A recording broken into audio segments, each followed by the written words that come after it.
ఇర్మియా గ్రంథం 31వ అధ్యాయం 13వ వాక్యంలో వారి దుఃఖమునకు ప్రతిగా సంతోషమిచ్చి వారిని ఆదరించెదను. విచారము కొట్టివేసి, ఇక్కడ నుంచి గమనించండి, విచారమును కొట్టివేసి నేను వారికి ఆనందము కలుగు చేతును. గట్టిగా హల్లెలూయా అని చెప్పండి. ఇంకొకసారి చెప్పండి, ఇంకోసారి కూడా చెప్పండి, చప్పట్లు కొడుతూ చెప్పండి. నాకు కాదు చప్పట్లు, ప్రభుకి అవి. ప్రభుని గణపరచాలి మనమంతా. ఎందుకంటే కొంతమంది జీవితంలో ఈ 6 మాసాలు ఏమైనా నీ జీవితంలో మేలు జరిగిందంటే లేచి ధైర్యంగా కొందరు చెప్పగలుగుతారు, అయ్యా నా జీవితంలో ఈ మాసంలో ఇలా జరిగింది, ఈ మాసంలో ఇలా ఆదరించబడ్డాను, ఈ మాసంలో ఇలాంటి మేలు పొందాను అని చెప్పేవారంగా కొందరు ఉండొచ్చు. మరికొందరు ఏ మేలు పొందలేకపోయాను,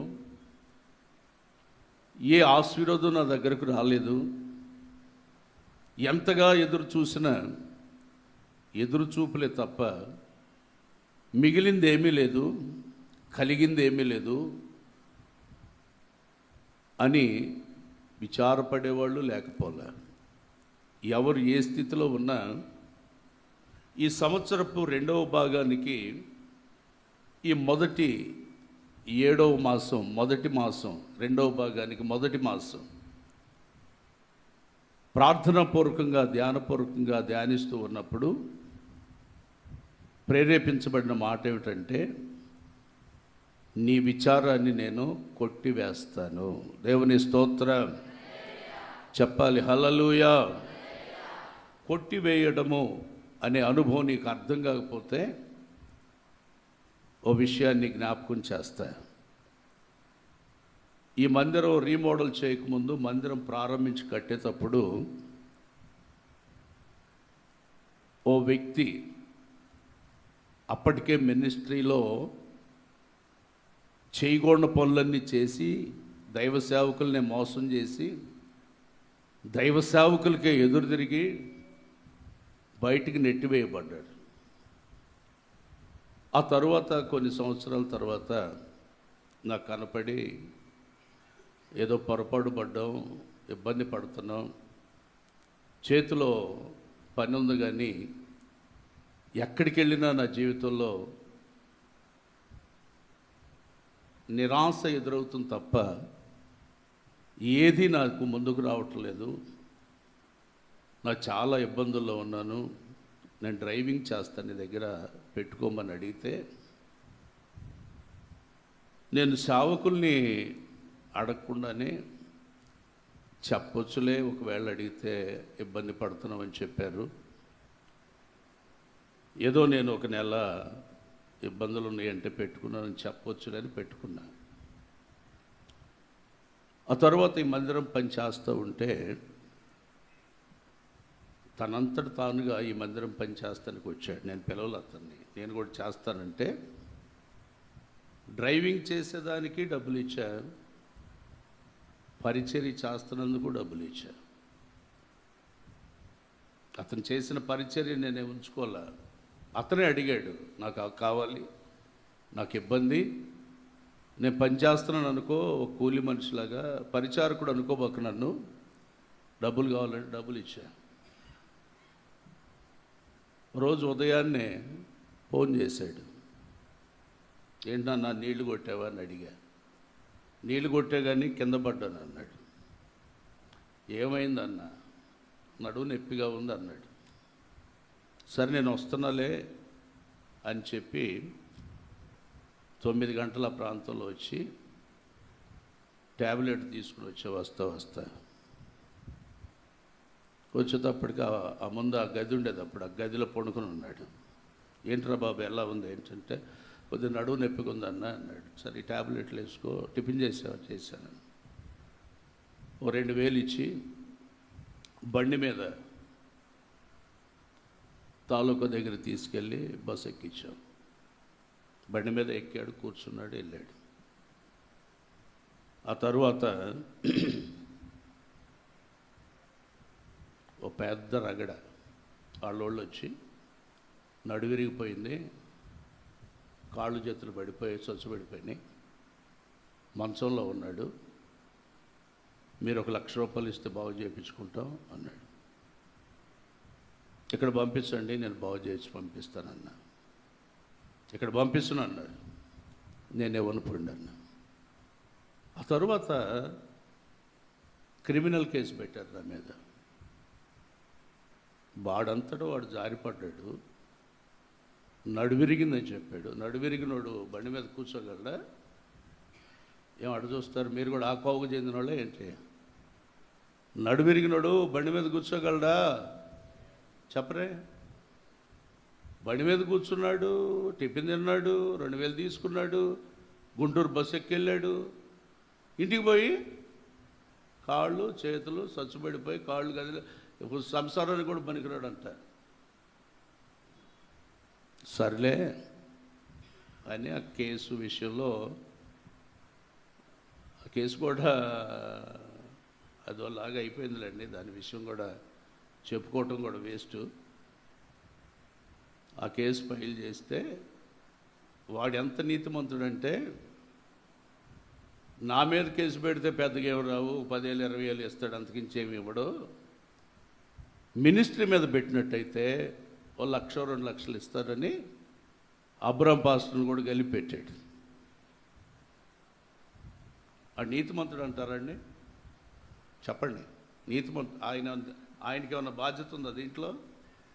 ఆయనకి ఏమైనా సంబంధం ఉందా దీంట్లో? ఆయన కలిపి ఇద్దరిని పెడితే దరిదాపుగా 8 సంవత్సరాలు తిరిగాయి. 8 సంవత్సరాలు.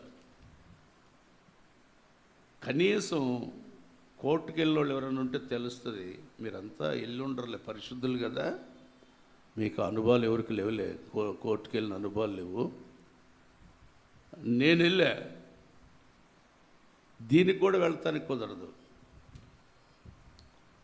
ఆకలి అవుతున్న టిఫిన్ చేస్తానికి వెళ్తానికి కుదరదు. వాడు పిలిచినప్పుడు కనుక లేకపోతే ఆబ్సెంట్ వేస్తాడు. 2 ఆబ్సెంట్లు 3 ఆబ్సెంట్లు అయితే అరెస్ట్ చేస్తారు. కాసుకొని కూర్చోవాలి. ఒక్కోసారి వెళ్ళంగానే పిలుస్తారు, ఒక్కోసారి సాయంత్రం అయ్యేదాకా పిలవరు. 7 సంవత్సరాలు పరిచర్య చేస్తూనే ఉన్నా, వివాహ కార్యక్రమాలకు వెళ్తూనే ఉన్నా, కోర్టుకు అటెండ్ అవుతూనే ఉన్నా. ఒక లాయర్ దొరికాడు మాకు. వాడు మరి మనిషో ఆడి కాలపు రాక్షసో మనకు తెలియదు. ఆడికి ఫోన్ ఉండదు. రంగారావు నీకు తెలుసుగాడు, ఫోన్ ఉండదు ఆడికి. వాయిదాకి వెళ్ళాలా వద్దో తెలీదు, వాయిదా అడిగాడో లేదో తెలీదు. వాయిదా మరి చెప్తే మళ్ళీ మనం వెళ్తేట అని మనకి ఏది అర్థం కాదు, అయోమయం. 7 నుంచి ఆడికి వెళ్ళాలంటే డ్రైవర్ ఖర్చు, పెట్రోల్ ఖర్చు. ఆడికి వెళ్ళంగానే కింద ఉంటే పైన చూస్తూ ఉంటే కనపడితే, అయ్యా వాయిదా కదా అని అడిగామంటే, లేదులే వాయిదా అడిగలే పో అనేవాడు. సిద్ధుడు అద్దంకి పోయి వచ్చినట్టుండేది నా పని. సిద్ధుడు అంటే అద్దంకి పోయి ఎక్కడం దిగటమే సరిపోయిందంట, కానీ మొక్కటం మర్చిపోయాడు అంటే. అట్టుండేది నా పని. నవ్వుకుంటూ వచ్చేవాడిని, పిచ్చోళ్ళలాగా వచ్చేవాడిని. తిరిగి 7 సంవత్సరాల తర్వాత కొట్టేస్తే ఎంత ప్రశాంతంగా ఉందంటే మైండ్. భారం ఏదో ఒక మోయలేని భారం తీసి పక్కన పెట్టినట్టుగా ఆ భారం అంతా తొలగిపోయినట్టు అయింది. దేవుని స్తోత్రం. ప్రభు అంటాడు, అలాగే నీ విచారము నేను కొట్టివేస్తాను. నీ భారం ఏంటో నాకు తెలీదు,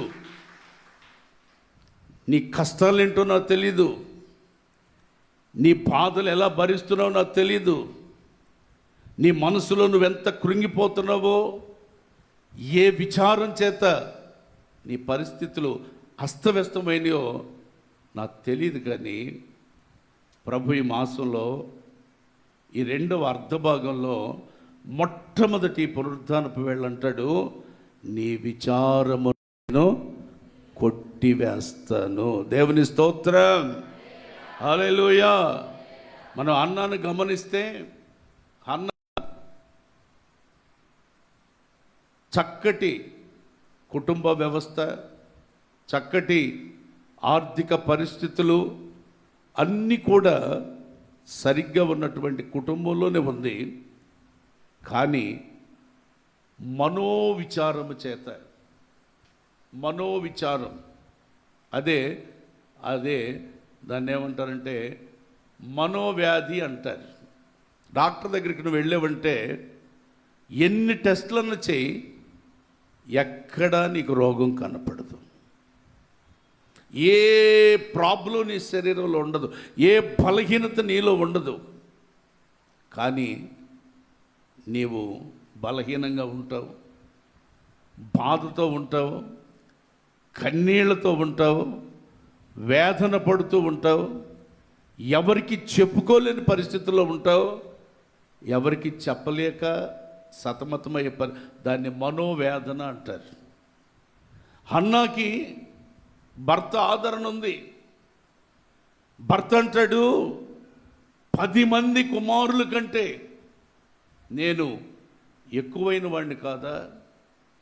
నీకేమైనా తక్కువ చేస్తున్నానా? నీకేమన్నా ఇవ్వని అంటున్నానా?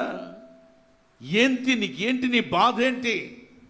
నీ మనోదుఖం ఏంటి అనంటే, ఆమెకి ఎంత చెప్పాలన్నా కూడా, ఎన్నిసార్లు చెప్పినా కూడా అదే మాట చెప్తుంది. కానీ మనసులో ఉన్నటువంటి మనోవిచారం, పిల్లలు లేరే, అందరు గొడ్రాలు అంటున్నారే, అందరూ హేళన చేస్తున్నారే, అవమానపరుస్తున్నారే, అన్నీ ఉన్నా చెప్పుకోలేనటువంటి మనోదుఖం, విచారం.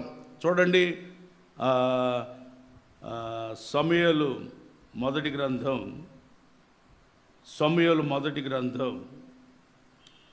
1వ అధ్యాయం 8వ వాక్యంలో చక్కగా మాటలు మనకు కనిపిస్తాయి. చూడండి. ఆమె పెనిమిటి అయిన ఎల్కానా, హన్నా, నీవెందుకు ఏడ్చుచున్నావు? ఎందుకు ఏడ్చుచున్నావు? నీవు భోజనము మానుట ఎలా? భోజనం మానటం ఎందుకు? నీకు మనోవిచారం ఎందుకు కలిగింది? 10 మంది కుమారుల కంటే 10 మంది కుమారుల కంటే నేను నీకు విశేషమైన వాడును కానా? ఒక్కటి లేడని ఏడుస్తూ ఉంటే, ఈ భర్త ఆదరణ, ఈ భర్త భార్యని ఆదరిస్తున్న విధానం, భర్త భార్యని ఓదారుస్తున్నటువంటి విధానాన్ని గమనిస్తే చాలా చాలా విశేషమైన సంగతిగా ఉంది. కొంతమంది భర్తలు క్షోభ పెడతారు, పిల్లలు లేకపోతే బెదిరిస్తారు, పిల్లలు లేకపోతే వేధిస్తారు, పిల్లలు లేకపోతే వాళ్ళు ఇష్టానుసారంగా ప్రవర్తిస్తారు. కానీ ఎల్కానా అంటాడు, ఎందుకు నీకు మనోదుఖం, విచారం ఎందుకు భోజనం మానేస్తున్నావు? ఎందుకు దుఃఖపడుతున్నావు? ఎందుకు విచారపడతావు?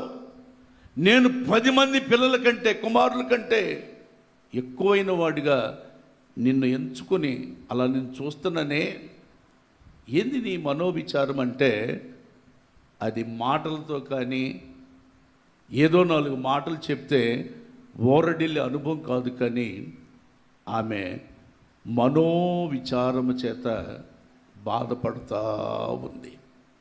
చాలామంది సహోదరులు ఇలాంటి బాధలో ఉంటే ఆ భర్తలు మాట్లాడే మాటలు, వాళ్ళు ప్రవర్తించే ప్రవర్తన, వాళ్ళనే మాటలను తట్టుకోలేనటువంటి భయానకమైనటువంటి విచారంలో, ఎవరికి చెప్పుకోలేనటువంటి విచారంలో, ఏం చేయాలో అర్థం కానటువంటి విచారంలో, మనోవిచారంలో బాధపడే వాళ్ళకి నా దేవుడు చెప్తున్నటువంటి మాట, నీ విచారము నేను కొట్టివేస్తాను. దేవుని స్తోత్రం, హల్లెలూయా. నువ్వు ఏ స్థితిలో ఉన్నా సరే, నువ్వు ఎంత బాధపడుతున్నా సరే, ఎంత విచారపడుతున్నా సరే, గతంలో నువ్వెంత నిరాశ చెందినా, ఎందుకో నా ప్రభు సూటిగా మనోవిచారంతో సంతానము లేక నిందించబడుతూ వేదన పడుతున్నటువంటి నీతోనే సూటిగా బహుతేటగా ఆయన అంటాడు, నీ విచారము నేను అంటే సంతానాన్ని నీకు ఇవ్వబోతున్నాను. గట్టిగా చెప్పండి, ఆమేన్, ఆమేన్. బైబిల్ గ్రంథంలో భార్యకి కొంతకాలం సంతానం కలగకపోతే వేరే పెళ్లి చేసుకుంటానని ప్రయత్నాలు చేయలే. నా ఇష్టం వచ్చినట్టుగా ప్రవర్తిస్తానని ప్రవర్తించలే. ఈ విచారము ఎంతవరకు తీసుకెళ్తుందంటే మరణానికి కూడా అప్పగిస్తుంది. నాకు సహోదరుడు తెలుసు, మంచి జాబు, చాలా కాలం పిల్లలు లేరు. ఈ బ్రతికెందుకులని అందిన చోటల్లా అప్పులు చేసి, తలకు మించి ఎంతంటే 50-60 లక్షల రూపాయల అప్పు.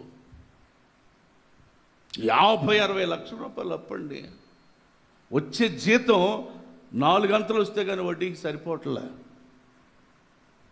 ఏంటయ్యా నీకు ఎందుకు ఇంత అప్పు అయిందనంటే, మనోదుఖం అండి, మనోవిచారం అండి.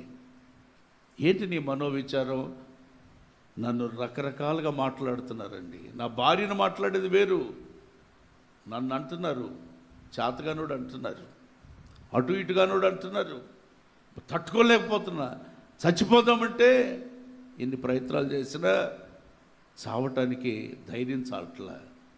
అందుకని అనేకమైనటువంటి స్థలాలకు వెళ్ళి నాకు ఇష్టం వచ్చినంత ఎత్తుకెళ్ళి తాగి తందనాలు ఆడుతున్నానండి అన్నాడు. ఆ తరువాత దేవుడు దర్శించి విచారాన్ని కొట్టివేసి 2 పిల్లల్నిస్తే, ఆ పిల్లలకి ఈ రోజున ఆసరగా లేని పరిస్థితి, ఆ కుటుంబం ఇప్పుడు అప్పులు కట్టలేని పరిస్థితి, అప్పుల బారులో కృంగిపోతూ విచారపడే పరిస్థితి. కానీ నేనేమంటున్నానంటే, నీ మనోవిచారం ఏదైనా, పిల్లలు లేరనే బాధని కృంగదీస్తున్న నీ భార్య నిమిత్తం భర్తగా నువ్వు ప్రార్థన చేయాలి. దేవుని స్తోత్రం.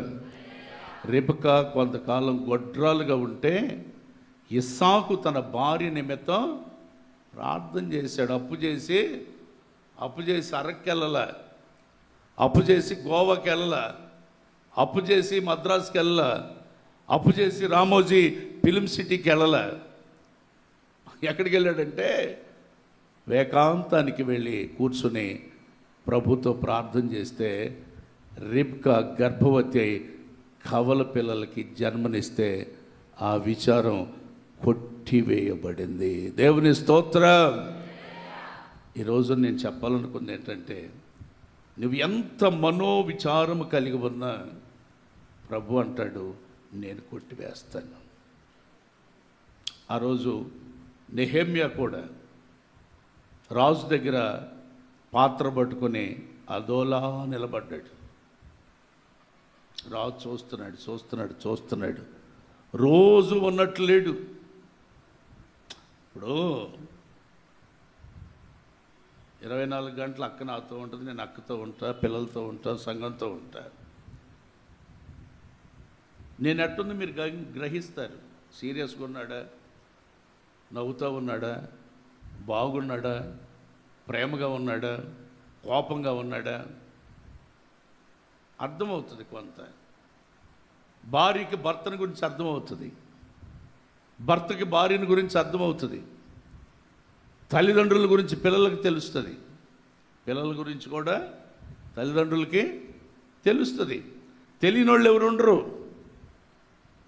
నాతో ఉన్న వాళ్ళు నేను గ్రహిస్తా, ఎట్టున్నారు, ఏ ఫీల్డ్లో ఉన్నారో తెలిసిపోద్ది నాకు. నాతో అప్పుడప్పుడు కొంతమంది ఉంటారు కదా, వాళ్ళ ఫీల్ ఎలా ఉంది, మనసులో ఏమనుకుంటున్నారో నాకు కొంచెం అండర్స్టాండ్ అవుతుంది. ఓహో, మనోడు కొంచెం సీరియస్గా ఉన్న మ్యాటర్ అని నేనే ముక్కు మీద వేసుకుని, నోటి మీద వేసుకుని గప్సేపు సంబారపట్టి. రాజుకు అర్థమైంది నెహెమ్యా ఎలా ఉంది. నెహెమ్యా, ఏంటి అలా ఉన్నావు? నీకు వ్యాధి లేదు కదా, ఏంటి విచారపడుతున్నావు? రోజు గంతులేస్తూ ఉండేవాడు, సంతోషంగా ఉండేవాడు. అసలు విచారమే తెలియనటువంటి స్థితి. ఎందుకంటే రాజు దగ్గర ఓ మంచి ఉద్యోగి. 2వ అధ్యాయం, నెహెమ్యా గ్రంథం 2వ అధ్యాయం 1వ వాక్యం చూడండి. అటు తర్వాత అర్థహశస్త రాజు ఏలుబడి కాలమున 20వ సంవత్సరంలో నీసాను మాసమందు రాజు ద్రాక్షరసము త్రాగవలని చూచుండగా నేను ద్రాక్షారసమును తీసుకొని రాజునకు అందించి తిని అంతకు పూర్వము నీవెన్నడూ అతని ఎదుట విచారంగా ఉండలేదు. కాగా రాజు నీకు వ్యాధి లేదు కదా, నీ ముఖము విచారముగా ఉన్నదేమి? ఏంటి నీ ముఖం విచారంగా ఉంది? నీ హృదయ దుఃఖము చేత అది కలిగినదని. ఏంటి అంత బాధపడుతున్నావేంటి, విచారపడుతున్నావేంటి? ఎప్పుడు నీ ముఖం కలకల్లాడుతుంటుందే, ఏంటి ఈరోజు అదోలా ఉంది? కొంతమంది అండి ఇష్టం ఉన్నప్పుడు, మనమంటే ఇష్టం ఉన్నప్పుడు మనం కదిలిపోయినా కదిలించి నవ్వుతుంటారు. అర్థమవుతుందా? ఇప్పుడు పిల్లోడు, మనకి చిన్నపిల్లోడు బాబు, మన బాబు, వాడంటే ఇష్టం. వాడేం చేస్తాం? బొగ్గ పట్టుకుని లాగుతాం, చెవు పట్టుకుని లాగుతాం, లేదా చేయి పట్టుకుని లాగుతాం. ఎందుకు? వాడు ఏదన్నా మాట్లాడితేనో, ఏడిస్తేనో, లేకపోతే ఏదన్నా ఇదిలిస్తేనో ఆ సన్నివేశాన్ని చూసి మనం సంతోషపడతాం, కదిలిస్తాం. ఎందుకంటే వాళ్ళలో ఉన్న సంతోషాన్ని మనం పంచుకోవటానికి. ఒక్కోసారి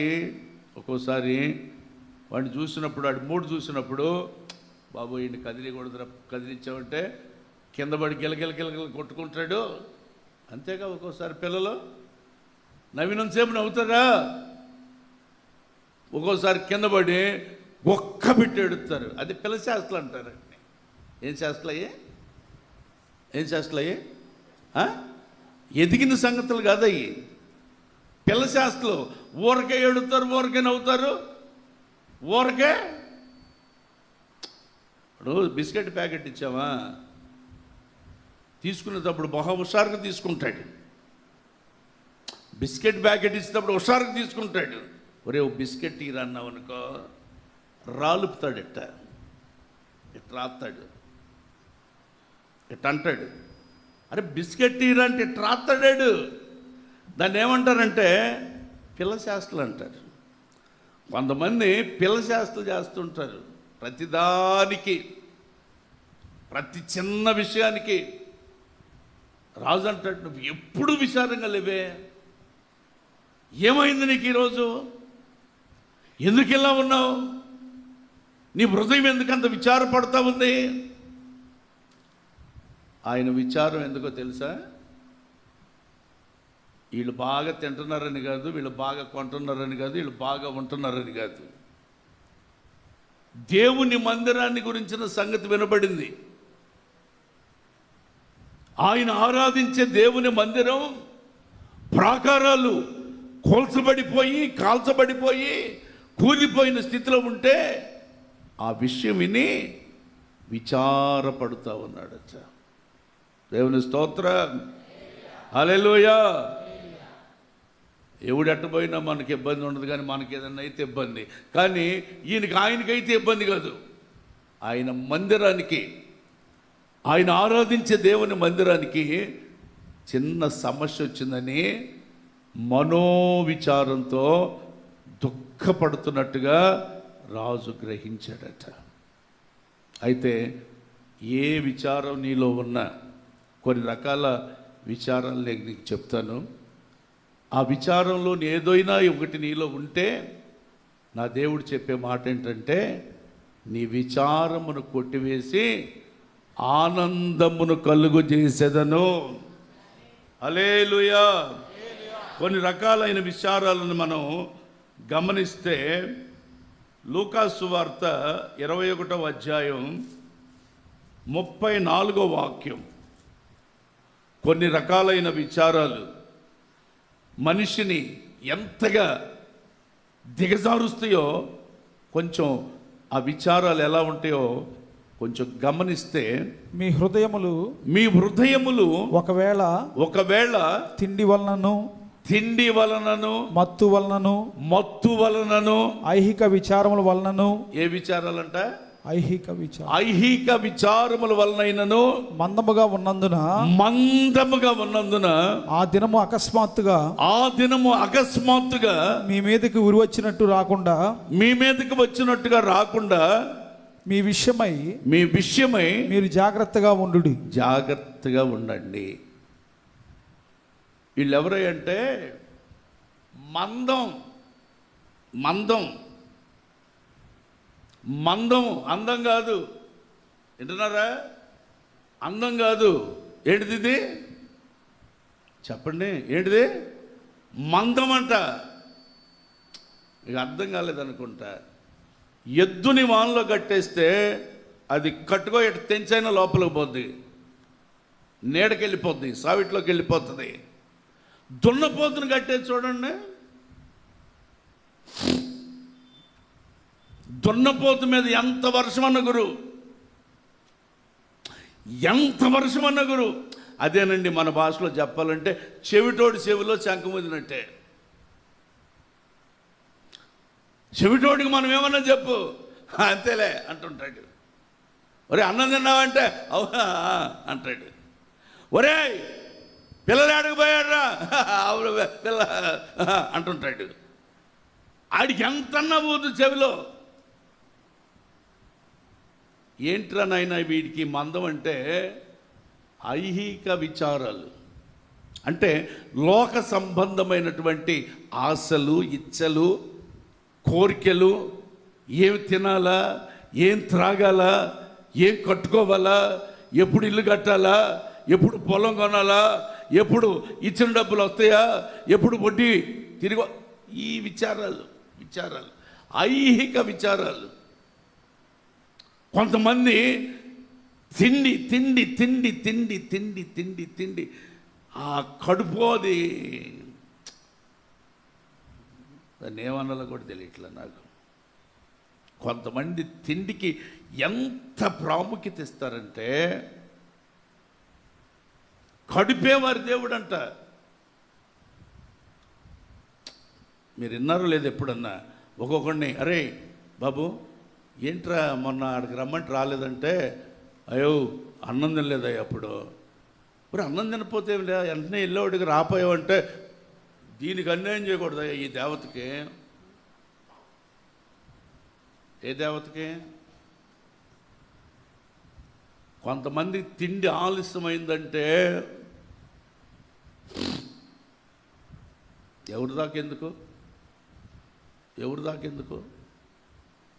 మీటింగ్లకు వచ్చినప్పుడు ఏసన్న గారికి కొద్దిగా లేటుగా అన్నం పెట్టి చూడితే లేట్ అయితే ఆ సేవకుడు చచ్చాడే.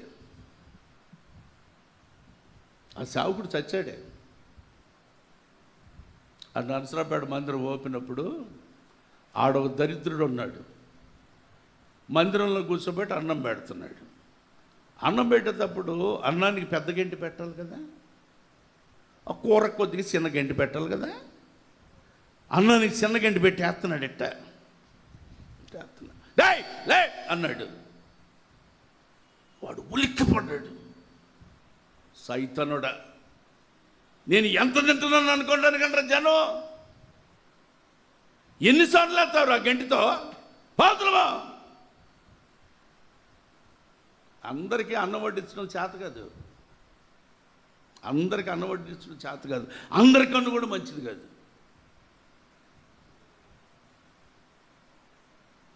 కొంతమంది అన్నానికి ఉండలేరు.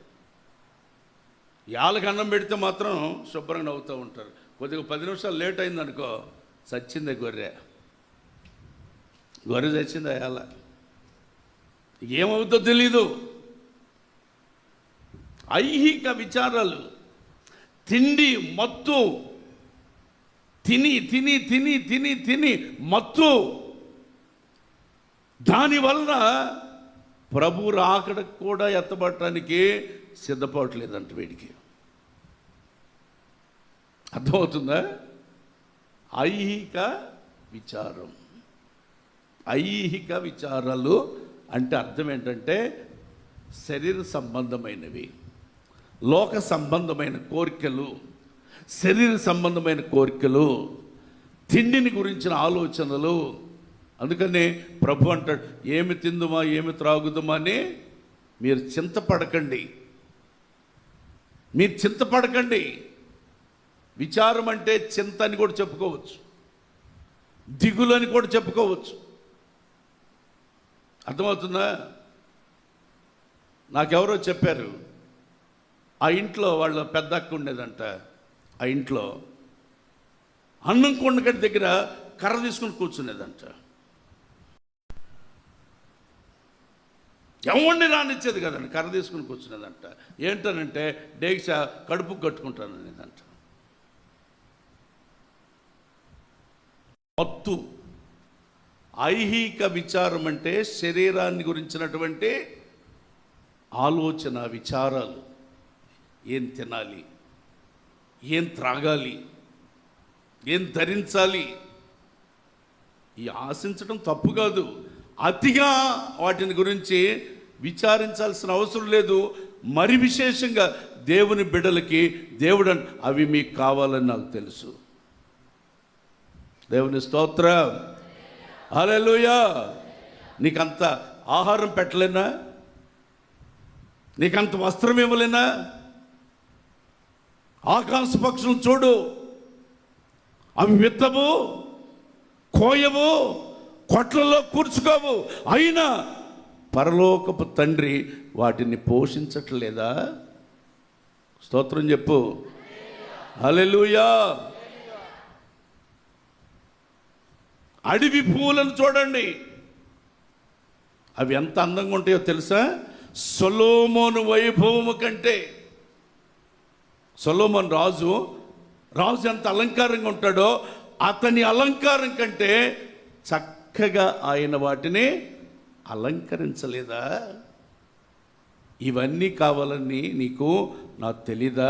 వాటిని గురించి నువ్వు విచారపడకు. ప్రభు రాకడ దాన్ని మనసులో పెట్టుకో.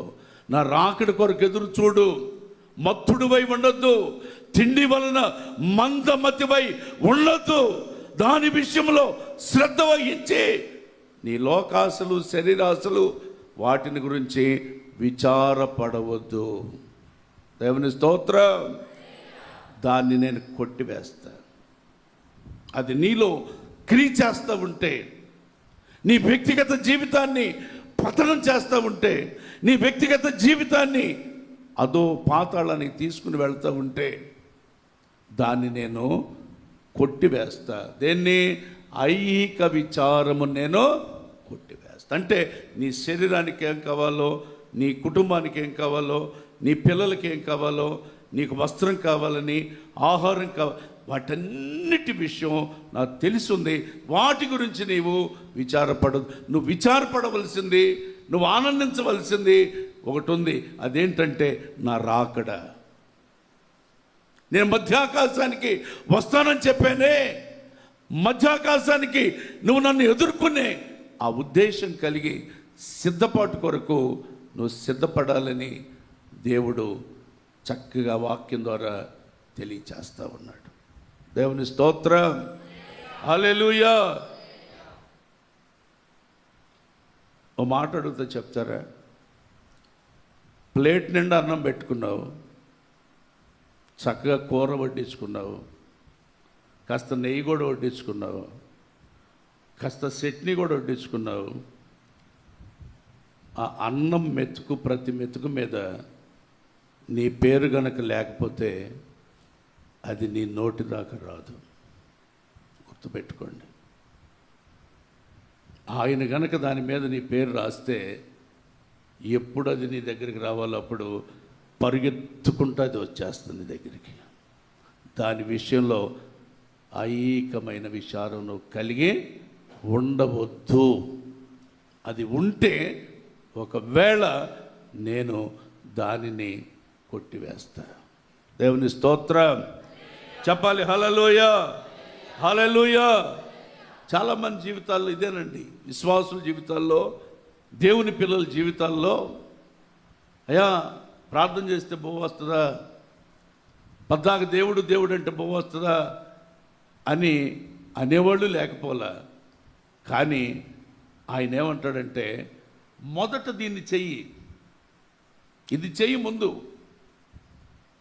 ఆ తరువాత నీకేం కావాలో అది నేను చేస్తా. అది అన్యజనులకు తెలియదు, అన్యజనులకు అది తెలియదు. అన్యజనులు ఏమనుకుంటారంటే ఇది ఇస్తే నువ్వు అది ఇస్తా నీకు. ఏది ఓ 15 క్వింటాలు పత్తి పండితే నేనేమిస్తాను నీకు? సిరిపోతులు పట్టిన బొచ్చు కొరుకుతాను నీ దగ్గరికి వచ్చి. ఇది ఉందా బొచ్చు అనొచ్చు? ఆ మాట అనకూడదా? బొచ్చు అన్నా వెంట్రుకలు అన్నా ఫ్యాషన్గా మాట్లాడు. హెయిర్ అంటే ఇంగ్లీష్ అనుకో, హెయిర్, అబ్బా హెయిర్ ఫాల్, అబ్బో వాళ్ళు అది చెప్తారు. మనం అదిగా చెప్పాల్సింది. ఆయన పని నీవు నేను చేస్తే మన పనులన్నీ ఆయన చేస్తాడు. స్తోత్రం చెప్పండి. హల్లెలూయా. నేను దసరా సెలవులకు కానీ, సంక్రాంతి సెలవులకు కానీ, ఇంకా చెప్పాలంటే డిసెంబర్ నెలలో ఏ సెలవు వచ్చినా ఓ 10 రోజులు మా చేలో పనికి వెళ్తే మా అమ్మను బతిమలాడితే, మా నాన్నకు సంబంధం లేదు, పెత్తనం అంతా మా అమ్మదే. 10 రూపాయలు మార్చాలంటే ఆ మార్చడమే, ఈయన పొరపాటున మార్చడం, ఆటి జోలికే పోడు. మా అమ్మని అడగాలి, అమ్మ కిస్మిస్ పండుగ వస్తుంది కదా, మరి ఏంటి సంగతి అని అంటే 3 రోజులు కోత అబ్బాయి, 2 రోజులు కొప్పకి, 2 రోజులు నూరిపిడికి, 7 రోజులు నువ్వు పని చేస్తే అది కూడా నువ్వు కోరుకున్నది కాదు, నేను ఇప్పించింది కుట్టించుకుని తొడుక్కోవాలి. అది కూడా నీ ఇష్టం వచ్చినట్టు కుట్టించుకోవడానికి లేదు, మోకాళ్ళ దాకా పెట్టుకోవాలి షర్టు. నువ్వు ఎంత పెరిగినా సరిపోవాలి నీకు. వింటున్నారా? వింటలేదా? సీరియస్గా ఉండబోకండి. దేవుని స్తోత్రం. హల్లెలూయా. మమ్మల్ని అడిగితే ఆ పని చేసేది. అది కూడా ఆమె తీసుకెళ్ళి, అప్పట్లో టెరికాటన్ అని ఉండేది, టెరికాటన్ షర్ట్ అయితే బాగా షావుకారుల బిడ్డలాగా అనుకునేవాళ్ళు. ఏమో తీసుకెళ్ళి అది కొట్టదేమోలే, 2 రోజులు నూరిపిడికి వెళ్తుని, 2 రోజులు కుప్పకి వెళ్తుని, 4 రోజులు కోతకొత్తుని, మంచిది కుట్టేది, అది తీసుకుంటారు. అప్పుడే అది కాదు నాన్న, అది పెళ్ళప్పుడు. నిజం, పెళ్ళప్పుడు కూడా 2 షర్ట్లు తీసింది నాకు, 2. ఒకటి తెల్లదే, ఒకటి నాకు ఇప్పుడు గుర్తుంది గోధుమ రంగు కలర్ షర్టు, ఒకటి బ్లాక్ ప్యాంటు, ఒకటి తెల్ల ప్యాంటు. తెల్ల ప్యాంట్ ఏమో పెళ్లి మీదకి అటు ఇటు తిరగటానికి, నల్ల ప్యాంటును 2. 3వది అడిగితే నో నో నో, వాళ్ళు కొంటారులే అయ్యా, వాళ్ళు కొంటారులే, అత్తగారు పెడతారులే నీకు అని కుట్టించారు కదా. నేను ప్రభువుని నమ్ముకున్న తర్వాత, ప్రభువా ఈరోజు ప్రార్థన జరిపిస్తాను, క్రిస్మస్ పండుగ వస్తుంది, ప్యాంట్ షర్ట్ ఇస్తావా అని నేను ఎప్పుడు అడగల.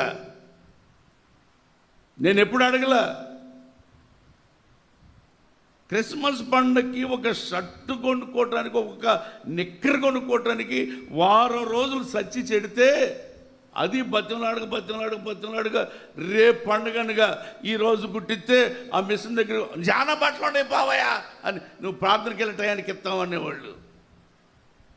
ఆడి దగ్గరికి తిరిగి వెళ్తే ఆఖరికి అడుగు పడుకుని కాసి నీళ్లు కుమ్మరించుకొని నెక్కరేసుకుందామంటే అదేమో మోకాళ్ళ దాకా ఉండేది. షర్ట్ వేసుకుందామంటే ఈ షర్ట్ ఏమో నిక్కర చివరకు ఉండేది, నిక్కర కనపడేది కాదు. దాన్ని కొనుక్కుని అరే పలారం పెడతారా పోరా. ఏం పలారానికి పోతా, జనవరి పండుగ పలారానికి ఏం పోతా. ఇదేమో లంగోటలాగుండే, మనకేం ప్యాషన్ ఎక్కువగా ఉండే. అందుట్లో 10th క్లాస్ అయితేనే, అందులో కొద్దిగా అప్పుడు 10th క్లాస్ వాళ్ళు ఎట్టుండేవాళ్ళు తెలుసా, రిజర్వ్ పోలీసులు ఉన్నట్టుండేవాళ్ళు. చిన్నపిల్లలు ఇప్పుడు 10th క్లాస్, మనం ఏదో 10th అంటే మనకి నువ్వు 10th అంటున్నావు, అప్పుడు ఆంబోతెత్తులు ఉన్నట్టుండేవాళ్ళు 10th వాళ్ళు. నేను ప్రభు పని చేయటం ప్రారంభిస్తే అసలు నన్ను అడిగే పనేలే, నేను అడగట్లే. కుట్టించుకోవటానికి కూడా ఇంకా అవసరం లేక ఇప్పుడు 2-3 పేర్లు పక్కన పెట్టున్నా. నేనేమంటానంటే ఐహిక విచారములు మనల్ని అణిచివేస్తాయి, వాటి వల్ల మనకు వచ్చేదేం లేదు. కానీ దేవుని మీద మన మనసు పెట్టుకొని దేవుని కార్యాభివృద్ధి అందు దేవుని రాకడ కొరకు సురుగ్గా వివేచన కలిగి ఆలోచన కలిగి మనం ఉంటే నీకేది అవసరం అది ఇస్తూ రాకడికి నిన్న ప్రభు సిద్ధపరుచునుగాక. చెప్పాలి ఆమేన్, ఆమేన్. అందుకని ప్రభు రాకడ కొరకు సిద్ధపడే వాళ్ళకి ఏముండకూడదు, ఐహిక విచారాలు ఉండకూడదు. ఒకవేళ ఉండయి అనుకో, ఇప్పుడు ఆయన ఏమంటున్నాడంటే నేను దాన్ని కొట్టివేస్తాను, ఫ్రీ అయిపోతాను, ఇక నువ్వు భయపడాల్సిన అవసరంలా. వాగ్దానం ఇస్తున్నాడు ఆయన. ఆ విషయంలో నేను నీకు విడుదల కలుగు చేసి ఆనందం. అబ్బా కేసు కొట్టేసిన రోజు నాకు ఉందండి. అప్పుడు రోజుల్లో అయితే టక్కనే ఓపెన్ చేసేవాళ్ళమే, అది కాదు కదా. ఇక ఇప్పుడేంటి, ప్రభా నీ స్తోత్రం నాయనా, తప్పిపోయింది నాయన, దరిద్రం వదిలిపోయింది నాయన, నాయనా నీకు స్తోత్రం నాయన. ఏంటిరా స్వామి, 10 అవుతుంటే భయం వేసి వచ్చేది. 5 నిమిషాలు ఆలస్యమైతే పిలిచాడు అనుకో అల్లాడిపోతాం. 5 నిమిషాల ముందే కూర్చుని ఇంకా చెప్పనా, ఆ కోర్టు దగ్గర నుంచోవాలంటే ఏం అర్థం కాక మీలాంటి వాళ్ళు ఎవరైనా చూస్తారని ఇట్ట పెట్టుకుంటుండేవాడిని మధ్యలో. పాస్ గారు ఏడున్నారు ఏంటంటే ఏం చెప్పాలా, పాస్ గారు ఏడున్నారంటే ఏం చెప్పాలా. ఆ కొట్టి వేశారనే మాట ఎప్పుడైతే వినపడిందో హృదయానందంతో సంతోషించగలిగానండి. స్తోత్రం చెప్పండి. అది అలాగా నీ జీవితంలో ఏ విచారం ఉందో, మనోవిచారం ఏమన్నా, ఐహిక విచారం ఏమన్నా, నా దేవుడు అంటాడు నేను కొట్టేస్తాను. స్తోత్రం చెప్పండి. ఇంకొక మాట కూడా చూడండి, లోకాసు వార్తలోనే 8వ అధ్యాయం 14వ వాక్యం. లోకాసు వార్త 8:14. ముండ్ల పొదలలో పడిన వారెవరనగా విని కాలము గడిచిన కొలది ఈ జీవన సంబంధమైన విచారముల చేతను ధనభోగముల చేతను అణిచివేయబడి పరిపక్వముగా ఫలింపని వారు. ఈ విచారం ఏంటంట, ఏం రాస్తుంది అక్కడ, ఏం విచారం అని ఉంది, జీవన సంబంధమైన విచారముల చేతను. విచారం మన జీవితంలో జాగ్రత్తగా వినండి. ఐహిక విచారమేమో ఏం తినాలి, ఏం ధరించాలి, ఏం కట్టుకోవాలి, శరీరాన్ని గురించి, నీ యొక్క సుఖాన్ని గురించి, నీ సౌఖ్యాన్ని గురించిన విచారం అయితే, ఇదేమో ఏంటది, జీవన సంబంధమైన విచారం. జీవించే అనుభవాలలో ఎన్నో రకాలైనటువంటి విచారాలు. ఇప్పుడు ఈ జీవన సంబంధమైన విచారాల్లో మనం జాగ్రత్తగా గమనిస్తే దాంట్లో కుల వ్యవస్థ ఉంటుంది. కుల వ్యవస్థ జీవన సంబంధమైన అనుభవాలలో మతపరమైనటువంటి కార్యకలాపాలు ఉంటాయి. జీవన సంబంధమైన విచారాల్లో ఆర్థిక సంబంధమైన విచారాలు ఉంటాయి. అంటే మనం ఎలా జీవించాలనుకుంటామంటే అందరికంటే గొప్పగా, అందరికంటే ఐశ్వర్యవంతులుగా, అందరికంటే ఉన్నతంగా మన జీవితాన్ని ఉంచుకోవాలని, ఉండాలని విచారపడుతుంటారు. నేను మీ ఇంట్లో పుట్టా, అనవసరంగా మీ ఇంట్లో పుట్టా. దేవుడు మీ ఇంట్లో పుట్టించాడు నన్ను. అంబానీ ఇంట్లో పుట్టించిపోయాడా? అర్థమవుతుందా ఈ మాట? మీ ఇంట్లో పుట్టించా, దరిద్రం మీ ఇంట్లో. ఒక్కోసారి తల్లిదండ్రులతో పిల్లలు అంటుంటారు, నేను అనవసరంగా జాబ్కి వచ్చా. అసలు జాబ్ లేక ఏడ్చేవాడు ఏడుతుంటే అనవసరంగా జాబ్కి వచ్చా, లేకపోతేనా నేను కలెక్టర్ని అయ్యేవాడిని. వీడికి తెలుగు అక్షరాలే సరిగ్గా రావు. ఈయన తెలుగు రాయిరా అంటే, తెలుగు టైప్ చేయరా అంటే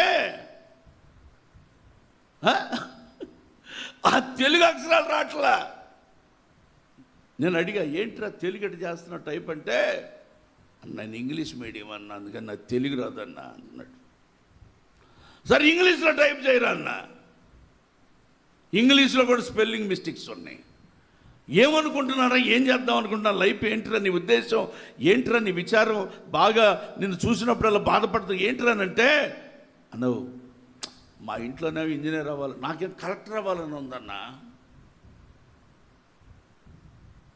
జీవన సంబంధమైన విచారాలు. అర్థమవుతుందా మీకు? నేను చెప్పే మాటలు అర్థమవుతున్నాయో లేదు నాకు తెలియదు. మరి కొంతమందికేమో తిండిని గురించి, బట్టను గురించి ఐహిక విచారాలు, మరి కొంతమందికేమో జీవన సంబంధమైన విచారాలు, జీవితాన్ని గురించి ఎన్నెన్నో ఊహలు, దానికి తగినటువంటి ఏర్పాట్లు ఉండవు. మళ్ళా చదువుకోరా బాబు అని అంటే నేను చదువుకోలేదు, మరి ఈ పనికి పోరా బాబు అంటే నేను ఈ పని చేయాలా, నేను చేయాలా ఈ పని.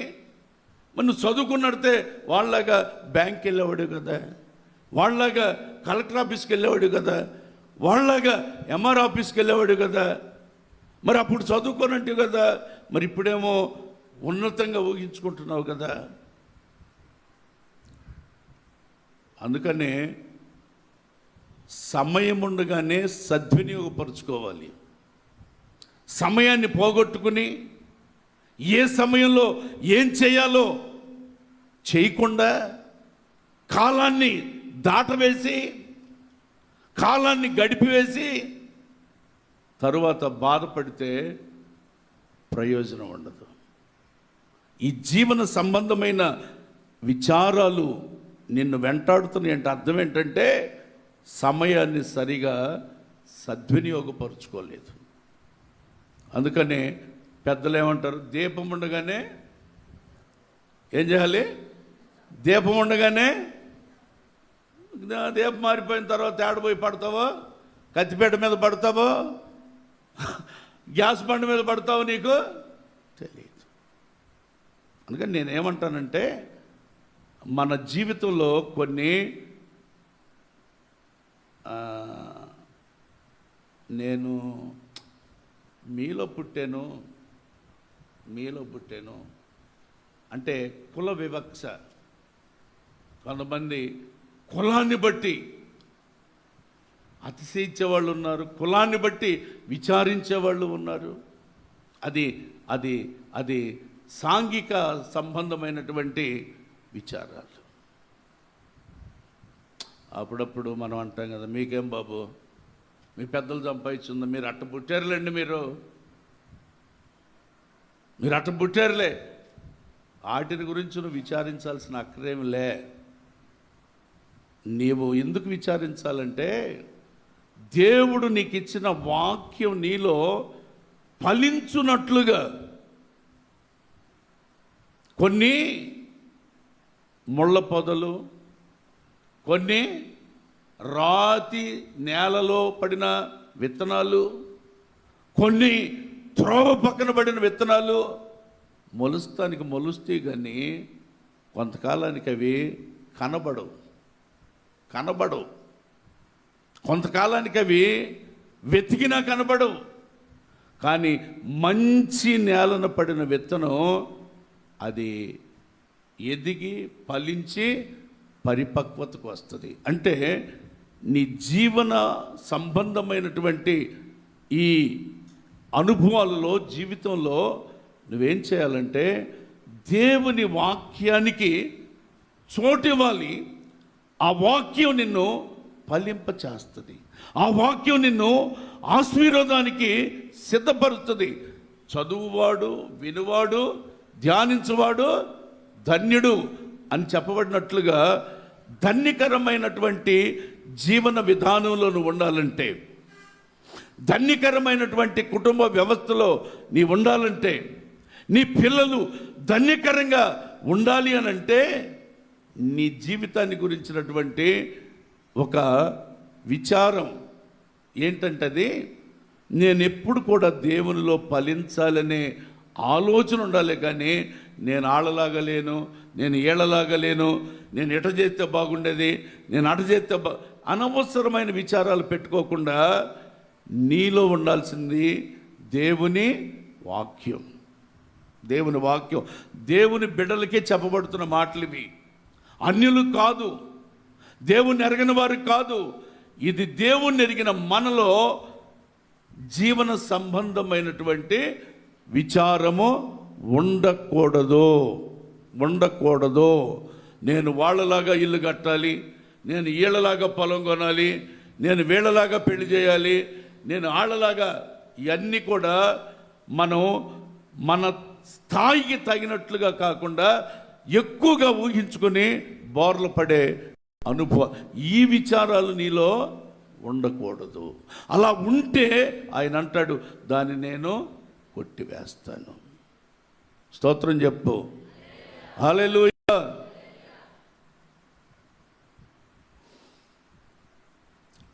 ఒక ఆమె అంట ప్రార్థన చేస్తుందంట, ప్రభువా నీ స్తోత్రమయ్యా, నీ స్తోత్రమయ్యా, నీ స్తోత్రమయ్యా, నేను శనివారం వస్తానయ్యా, బుధవారం వస్తానయ్యా, ఆదివారం వస్తానయ్యా, నీ స్తోత్రమయ్యా, నీ స్తోత్రమయ్యా, నీ స్తోత్రమయ్యా, నీ స్తోత్రమయ్యా, నీ స్తోత్రమయ్యా అని అంటుందంట. ఏంటి బాధనంటే, కనీసం ఇంత ప్రార్థన చేస్తున్నాను కదయ్యా, కాళ్ళకి చెప్పులు కూడా ఇవ్వలేకపోతున్నావు ఏంటయ్యా అంటుందంట. వింటున్నారా? నేను శనివారం వస్తాను, బుధవారం వస్తాను, ఆదివారం వస్తాను, ప్రార్థనలో ఉంటాను, కనీసం కాళ్ళకు చెప్పులు కూడా ఇవ్వలేదండి. ఏం ప్రార్థన, ఏం దేవుడు పోయి నువ్వు నాకు చెప్పులు కూడా ఇవ్వలేకపోయేవిందయ్యా అని అంటుందంట. ఆ పక్కన ఇంకొక ఆమె, ప్రభా నీ స్తోత్రం నాయనా, నీ స్తోత్రమయ్యా, నీ స్తోత్రమయ్యా, ఒక్క కాలు ఇచ్చినందుకైనా నీకు స్తోత్రమయ్యా, ఒక్క కాలు ఇచ్చినందుకైనా స్తోత్రమయ్యా, ఇంకో కాలు పింగాణి కాలు పెట్టుకుని నడుస్తున్నాను, నడిచేదానికి కృపనిచ్చినందుకు నీ స్తోత్రమయ్యా అంటుందట. ఈమెనేమంటారు? ఈమెకేముందంట? జీవన సంబంధమైనటువంటి విచారం. ఆమెకేముందంటే తనకిచ్చిన దానిని బట్టి ప్రభుని స్తుతించే అనుభవం. స్తోత్రం చెప్పాలా? హల్లెలూయా, హల్లెలూయా. ఆ విచారం మనలో ఉండకూడదండి. లోక సంబంధమైన విచారాలు, శరీర సంబంధమైన విచారాలు, జీవన సంబంధమైన విచారాలు, వాళ్ళు ఎట్టున్నారు, వీళ్ళు ఎట్టున్నారు, వాళ్ళకి అయ్యి ఉన్నాయి, వీళ్ళకి అయ్యి ఉన్నాయి, నాకు లివ్వేంటి? ఆసాబు కూడా అదేగా. భక్తి చేయటం వ్యర్థం, భక్తుడిగా ఉండటం వ్యర్థం. భక్తిహీనుడి క్షేమం నాకు కంటబడినప్పుడు నేను మత్సరపడిపోతున్నాను, నా పిల్లల్ని భక్తిగా పెంచడం వ్యర్థం. అంటే పిల్లలకి అన్నీ కావాలి. మళ్ళా పిల్లలకి ఏం కావాలి? అన్నీ కావాలి. టై కావాలి, బూట్లు కావాలి, పుస్తకాలు కావాలి, ఫ్రీ సీట్ కావాలి. ప్రార్థన అక్కర్లా, అన్నీ కావాలి. మంచిదే, అన్నీ కావాల్సింది మాట వాస్తవమే. ఇతను అంటాడు వాళ్ళ పిల్లలు ఎట్టున్నారు, వీళ్ళ పిల్లలు ఎట్టున్నారు, నా పిల్లలు ఎట్టు ఎందుకు ఉండాలి, నేను భక్తిగా ఎందుకు ఉండాలి, ఇక నుంచి భక్తి చేయటం వ్యర్థం, ఆఖరి మంట కాకరగాయని అరే ఎటు కూర్చోండిరా ఇప్పుడే వస్తున్నాను లోపలికి పోయాడు. ప్రభా ఈ రోజు నుంచి ప్రార్థన చేయను, ఈ రోజు నుంచి సంఘానికి వెళ్ళను, ఈ రోజు నుంచి పరిచర్య చేయను, ఈ రోజు నుంచి సేవకులతో మాట్లాడను, ఈ రోజు నుంచి సంఘానికి నాకు కట్.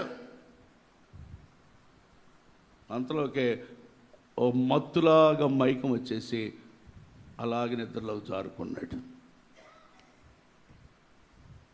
సడన్గా ఒక ఆయన వచ్చి రే లేరా అని చేయబట్టుకుని తీసుకుని వెళ్తా ఉన్నాడు. ఎక్కడికయ్యా, ఎక్కడికే? రారా, రారా అంట, ఎక్కడికే రారా, నోరు మూసుకుని రా, ఎక్కడికి నోరు మూసుకుని రా, రారా అని ఓ పెద్ద కొండ దగ్గరికి తీసుకెళ్ళాడు. ఏంది ఏడ తెచ్చావు, ఏడ తెచ్చావంటరా, పై చూడరా, అదే అదే వాళ్ళని చూస్తేనే నాకు మచ్చరం, వాళ్ళు చూడు ఎంత జాగ్రత్తగా ఉన్నారు, ఎగురుతున్నారు, డాన్సులు వేస్తున్నారు, విచ్చలవిడిగా తాగుతున్నారు, సుఖపడుతున్నారు. బా నేనెందుకయ్యా ఉపవాస ప్రార్థన, నాకెందుకయ్యా బల్లారాధన, నాకెందుకయ్యా శనివారం, నాకెందుకయ్యా బుధవారం, నాకెందుకయ్యా తిట్లు, నాకెందుకయ్యా హెచ్చరికలు, నాకెందుకయ్యా గద్దెంపులు, అదే కదా నా బాధ. వాళ్ళు చూడు హాయిగా తింటున్నారు, తాగుతున్నారు, ఎగురుతున్నారు. అరే ఆగరా నాయనా, ఆగరా, నీ మచ్చరం పాడుగా ఆగరా. వాళ్ళు శుభ్రంగా ఉన్నారనే కదరా నీ బాధ, తాగుతున్నారనే కదరా నీ బాధ, తింటున్నారనే కదరా నీ బాధ, ఎగురుతున్నారనే కదరా నీ బాధ. ఆగరా, కొంచెం ఆగరా, కొంచెం ఆగరా అంటనే ఉన్నాడు. ఒకటి జారి అయ్యా వాడు పడ్డాడయ్యా. ఎందుకు పడ్డాడురా, గమనించావా ఎందుకు పడ్డాడో? వాళ్ళు కాలు జారే చోట్లో ఉన్నారు కనుక జారి పడ్డారయ్యా. మరి నువ్వు పడతావా, నేనెందుకు పడతాను? నేను నీ చేతిలో ఉన్నా, కొట్టు కొట్టు. అర్థమవుతుందా? జీవన సంబంధమైన విచారాలు. బా వాళ్ళు చూడయా ఎంత దేవుని స్తోత్రం, హల్లెలూయా.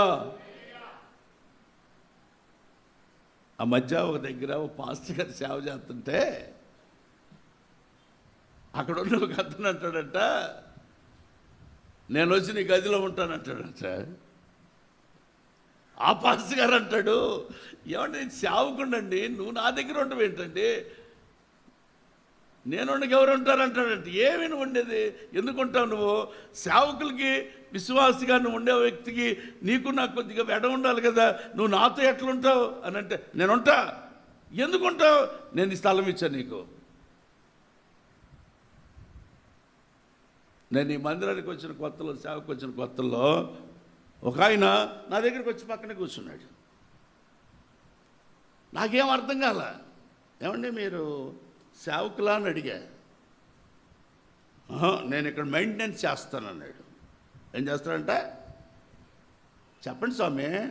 మెయింటెనెన్స్ చేస్తాడంట. మెయింటెనెన్స్ అయితే కుదరదులే, దిక్కెందుకన్నా. రెండో ఆదివారం తిన్నగా అన్న దగ్గరికి వెళ్ళాడు. అన్న ఆ సేవకుడు మార్చేయాలన్నాడు. ఏం సంగతి అన్నాడంట. నేను పక్కన కూర్చుంటే నన్ను దిగమన్నాడు అన్నాడా. అందుకే ఆయన పంపించి అక్కడికి. ఆయన పంపించిన కారణమే అది. నీకు పులిపీటికి సంబంధం లేదు. నువ్వు వినాలి, వాడు చెప్పాలి. వాడికి నీకు 2000 కొలమూరలు దూరం ఉండాలి. లేకపోతే ఇతను అంటాడు, నేను నీ రూమ్లో ఉంటానంటాడంట. విశ్వాస వెళ్ళి సేవకుని రూమ్లో ఉంటాం ఏంటండి? అదేమంటే నేను ఇచ్చానంటే ఆ పత్రాలు చూస్తే దాంట్లో డబ్బులు తీసుకున్నట్టుందంట. ఫ్రీగా ఇచ్చిన జనాన్ని చెబుతున్నాడు, దాన్నేమో డబ్బు కమ్మాడు. ఎందుకు ఈ విషయాలు చెప్తున్నానంటే, మన జీవితాన్ని దేవుని చేతిలో పెడితే మన జీవన సంబంధమైనటువంటి యాత్ర ఆయన నెమ్మదిగా నడిపిస్తాడు ఆయన. దేవుని స్తోత్రం. వాళ్ళని వాళ్ళని చూసి, పులిని చూసి నక్క వాత పెట్టుకున్నాడు పెట్టుకోకూడదు. పులే, నక్క నక్కే. ఇది ఎన్నటికీ పులి కాలేదు, అది ఎన్నటికీ నక్కలాగా దిగజారదు. కనుక జీవన సంబంధమైన విచారాలు, శరీర సంబంధమైన విచారాలు, ధనభోగం, ధనము భోగం, దేవుని బిడ్డలకి ఈ రెండు పనికిరావు. ధనాపేక్ష సమస్త కీడులకు మూలం. దేవుని బిడ్డలకి ఈ ఆలోచనలు ఉండకూడదు. దేవుని స్తోత్రం. చెప్పండి హల్లెలూయా. జాగ్రత్తగా గమనిస్తే ఇంకొక విషయాన్ని కూడా మీకు చెప్తాను. లూకాసు వార్త 10వ అధ్యాయం 41వ వాక్యాన్ని కూడా ఒకసారి చదువుకుందాం. లూకాసు వార్త 10వ అధ్యాయం 41వ వాక్యం. అందుకు ప్రభువు, మార్తా మార్తా మార్తా మార్తా, నీవు అనేకమైన పనులను గూర్చి విచారము కలిగి తొందరపడుచున్నావు గాని అవసరమైనది ఒకటే, మరియా ఉత్తమమైన దాన్ని ఏర్పరచుకునేను. మొత్తం మీద ఈ విచారం ఏంటంటే పనులను గురించిన విచారం. మొదటేమో ఐహిక విచారము, రెండవది జీవన సంబంధమైన విచారము, ఇది మూడవది పనుల గురించినటువంటి విచారం. ఆ పని అట్టాగే మిగిలింది, ఈ పని అట్టాగే ఉంది, ఇది అట్టాగే ఉంది, ఆ ఇల్లు అట్టాగే ఉంది, ఈ పెళ్ళి అట్టాగే ఉంది. ఒకటే విచారం, ఒకటే బాధ, ఒకటే కష్టం. అయితే ఆయన అంటాడు, నీ పనుల భారమును నా మీద మోపు. ఆయన నిన్ను ఆదుకుంటాడట. నీ పనుల భారం నా మీద మోపు, నేను నిన్ను ఆదుకొందును. దేవుని స్తోత్రం. నీ పనులు ఏమున్నాయో, నీ పిల్లల పనులు ఏమున్నాయో, నీ అవసరాలు ఏమున్నాయో, నీ కుటుంబ అవసరాలు ఏమున్నాయో, వాటన్నిటినీ ప్రభువుకి అప్పగించు. ఆయన నీ పనుల భారాన్ని ఆయన తీసుకుని నీ పని అంతటిని ఆయన చేస్తాడు. ఆ భారాన్ని గురించిన విచారం నీకు ఉండకూడదు. ఉంటే అది కొట్టేస్తాడట. కొంతమంది చూడండి, వాళ్ళ అమ్మాయి పెళ్ళి అయిపోయింది, వీళ్ళ అబ్బాయి పెళ్ళి అయిపోయింది, వీళ్ళకి అయిపోయింది, వాళ్ళకి ఉద్యోగం వచ్చింది, వీళ్ళకి ఉద్యోగం, వాళ్ళు విత్తనాలు వేసేసారు, మనం వేసేయలేదు. వాళ్ళు వేసేసారు, ఎండకెండిపోయింది, ఉపయోగం ఏముంది? ఆ భారం నువ్వు దేవుని మీద పెడితే ఎప్పుడు వేయాలో అప్పుడు వేపిస్తాడు, ఎప్పుడు ఆనరావాలో అప్పుడు వస్తుంది, ఎప్పుడు మొలవాలో అప్పుడు మొలుస్తుంది. నీ భారాలు నువ్వు పెట్టుకుని వాటి మీద విచారపడతా దేవుని మందిరాన్ని మానేసి, దేవుని ఆరాధన మానేసి, దేవుని స్తుతించడం మానేసి పనుల భారం చేత కొంతమంది ఇవే సాకులు. సిస్టర్ ఏంటి రాలేదంటమ్మా, బయలుదేరినప్పటికీ 1 గంట అయిపోయింది, ఇంకేమొచ్చేది? అప్పుడు దాకా ఏం చేస్తావు? ఇటు మటను, ఇటు చికెను, ఇటు ఫిష్, ఇటు ప్రాన్స్, చుట్టూ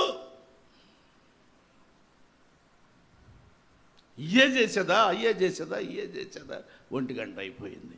చూస్తే 1 గంట రాలేకపోయా. ఆయన ఏమంటాడంటే, వాటి గురించి విచారపడొద్దు, నువ్వు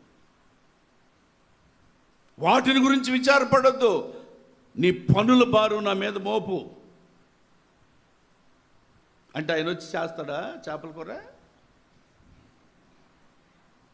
వెళ్ళేటప్పుడు అడిగారు, మా ఇంట్లో చేపలు తెచ్చాం ఆయన పంపించని నన్ను అడిగారు. ఆయన నా మాట అండు, మీ ఇంటికి వచ్చి చేపల కూర చేయటానికి. ఆయన ఏం చేస్తాడు తెలుసా?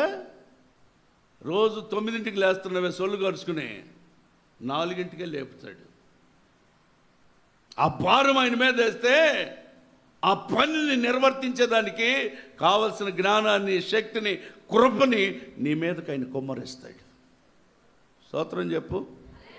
హల్లెలూయా. ఎలా నాకు ఆఫీసులో నేను ఒక్కడేనన్న పని, అబ్బో నేను లేకపోతే అసలు కలెక్టర్ ఆఫీస్ ఆగిపోద్దన్నా, కలెక్టర్ కూడా నిద్రపోడన్నా, అన్నం తిండన్నా, నేనుండి అంత రాసిస్తే కానీ నేను చేస్తే కానీ అక్కడ. అందుకని ఆయన ఏం చేస్తాడంటే, నీ పళ్ళు భారం ఎక్కువగా ఉన్నట్టుంది, నీకు ఇది లేకపోతే శుభ్రంగా ఉంటావు, ఫ్రీగా ఉంటావు అని అది తీసేస్తాడు. అప్పుడు అది తీసేస్తే భారం ఉండదుగా, ఉంటుందా? అది పోయిందనుకో, ఏది కలెక్టర్ ఆఫీస్ పోయింది అనుకో, ఇప్పుడు భారం ఉన్నా లేదా? ఇప్పుడు ఏ భారం వస్తుంది? అయ్యా ప్రభు, నాయనా ఎంఆర్ఓ ఆఫీస్ కానీ వెళ్ళేదాడు చేయ ప్రభు, ఈ భారం వస్తుంది. అందుకని ఈ భారం నీకు ఎప్పుడైతే వస్తుందో అప్పుడు నువ్వు చక్కగా లైన్లో ఉంటావు. అర్థమవుతుందా? కొంచెం జాగ్రత్తగా వింటేనే అర్థమైంది. పని ఉంది, ఇబ్బందులు ఉన్నాయి.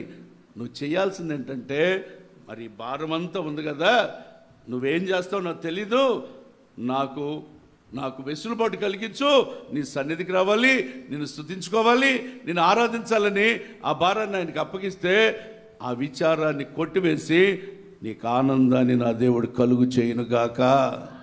చెప్పండి ఆమేన్, ఆమేన్.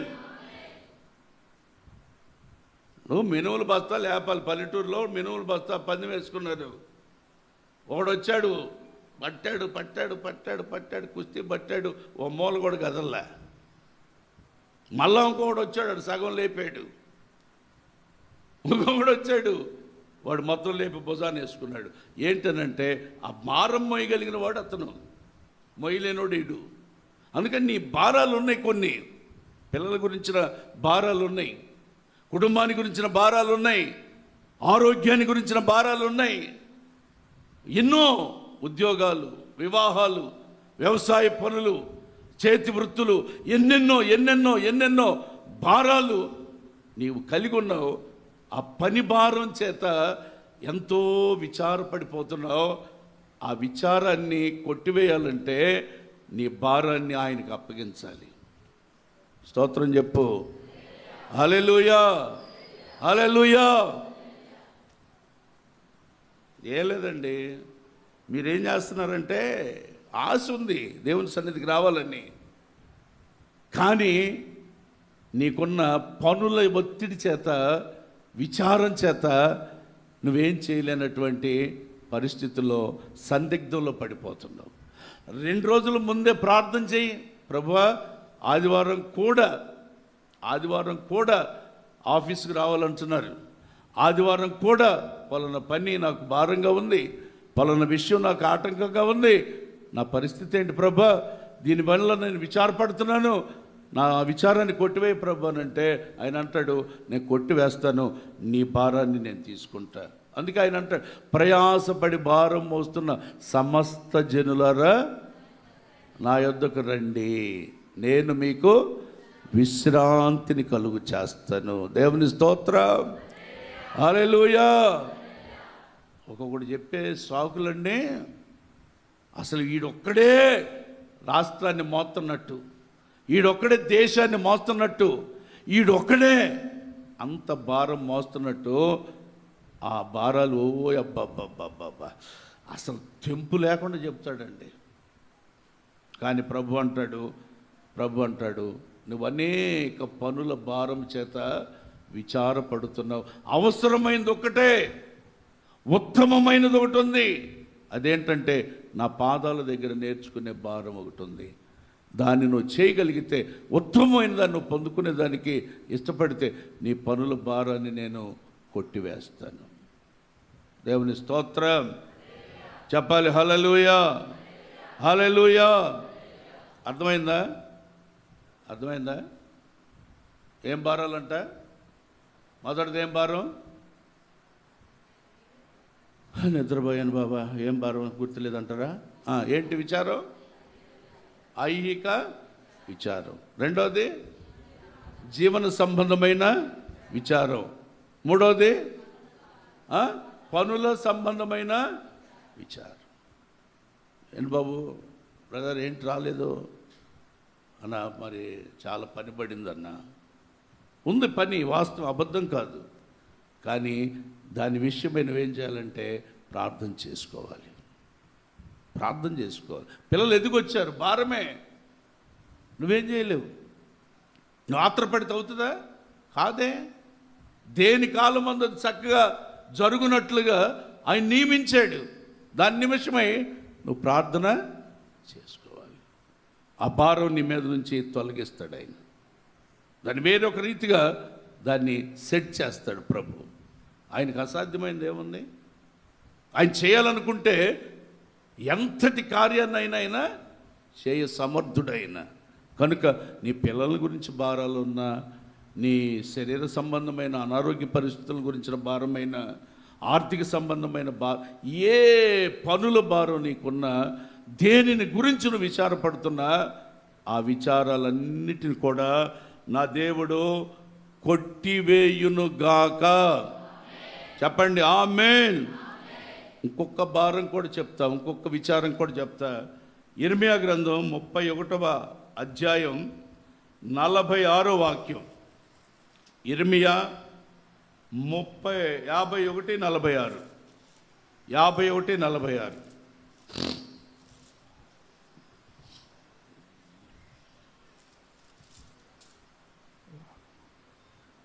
ఏటేటా వదంతి పుట్టుచూ ఉన్నది వచ్చును, దేశములో బలాత్కారం జరుగుచున్నది, దేశములో బలాత్కారం జరుగుచున్నది, ఏలిక మీద ఏలిక లేచుచున్నాడు, ఏలికల మీద ఏలిక లేచుచున్నాడు. దేశములో వినబడు వదంతికి భయపడకుడి, దేశములో వినబడు వదంతికి భయపడకుడి, వదంతికి భయపడకుడి, మీ హృదయములలో దిగులు పుట్టనీయకుడి, దిగులు పుట్టనీయకుడి. ఇది హృదయ సంబంధమైన విచారము.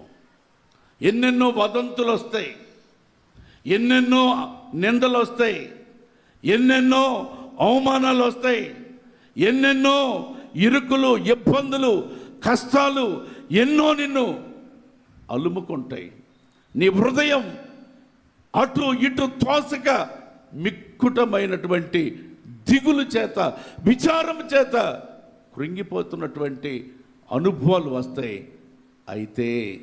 అయితే ప్రభు అంటున్న మాట ఏంటంటే, ఆ వదంతిని, ఆ నిందని, ఆ అవమానాన్ని నేను కొట్టివేస్తాను. నీ హృదయంలో కలిగే ప్రతి విచారాన్ని, టోటల్గా నీ హృదయంలో కలిగే ప్రతి విచారం, అది దేని గురించో, తిండిని గురించో, బట్టని గురించో, ఇంటిని గురించో, ఇల్లాల గురించో, యజమాని గురించో, పిల్లల గురించో, ఆర్థిక పరిస్థితుల గురించో, ఆరోగ్య స్థితిని గురించో, ఏ పరిస్థితిని గురించి నీ హృదయ విచారము, దిగులుతో, విచారంతో నీ హృదయం ఉన్న ఆ హృదయ విచారాలన్నిటినీ, దిగుళ్ళన్నిటినీ నువ్వు ఏ మనో దుఃఖము చేత, మనో విచారం చేత కృంగిపోతున్నావు, వాటన్నిటిని గమనించిన నా దేవుడు అంటాడు, నేను కొట్టివేస్తాను. చెప్పండి ఆమేన్, ఆమేన్. కొంతమంది భర్తల గురించి విచారపడతారు. అయ్యో నా భర్త మారలేదే, హృదయం ఎంతో బాధ. వాళ్ళ భర్త గారు, ఆమె చక్కగా ప్రార్థనకు వస్తున్నారు, నాకేంటి పరిస్థితి. కొంతమంది స్త్రీలకు కూడా విచారం ఎక్కువ, స్త్రీలకు ఎక్కువ విచారం. అన్నయ్య ఆయన ఏం పట్టించుకోడు అన్నయ్య, 30 లక్షలు అప్పు ఉంది అన్నయ్య, 30 లక్షలు ఉంది అన్నయ్య అప్పు. ఆయన అంటాడు, అన్న ఏమేమో తీర్చిద్దా, ఏమేమన్నా ఆరిసిద్దా, తెచ్చేవాడు నేను, కట్టేవాడు నేను కదా, శుభ్రంగా తిని పండుకోమంటే అని మొహం కొండముచ్చు మొహం పెట్టినట్టు పెడుతుంది. ఏం మొహం అదే, కొండముచ్చు మొహం పెట్టినట్టు పెడుతుంది. ఆమెకి ఎందుకన్నా దిగులు, నేను కదా. నిజమే, మరి అనవసరమైన దిగుళ్ళు ఎందుకు, అనవసరమైన విచారాలు మీకెందుకు? లేకుండా ఎట్టుంటుంది అంటావా? అప్పుడు నువ్వు చేయాల్సిందంటే, ప్రభువా